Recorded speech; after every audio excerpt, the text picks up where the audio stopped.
In this quick Google Calendar video, we're going to add a resource to our list of Google Calendars that we're viewing inside of our calendar.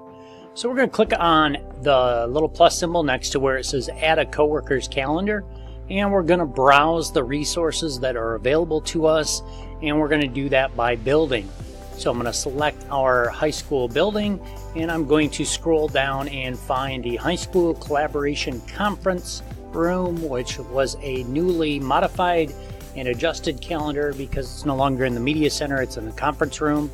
I am going to select that calendar, and once I have selected that calendar, it will appear on my list of calendars, and I'm going to scroll down now until we find it. It's called HS Media Center. Nope, it's called HS Collaboration. Where'd it go? I have too many calendars to be able to find the calendar anymore. Here it is, HS Collaboration.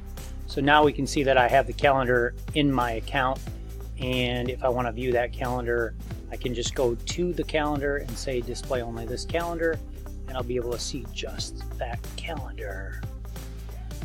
There we go. So that's how you add a resource calendar. One more time, we'll walk through that in a minute. It's next to add a coworker's calendar.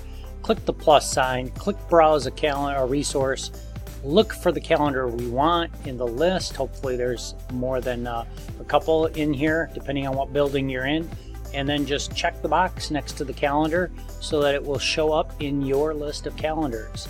See, they just popped in right over here on the left-hand side in my list of calendars. Of course, the more calendars you're subscribed to, the more this gets really, really busy. But you'll at least need the resource calendars that are in your building available to you, so you can schedule those areas as necessary.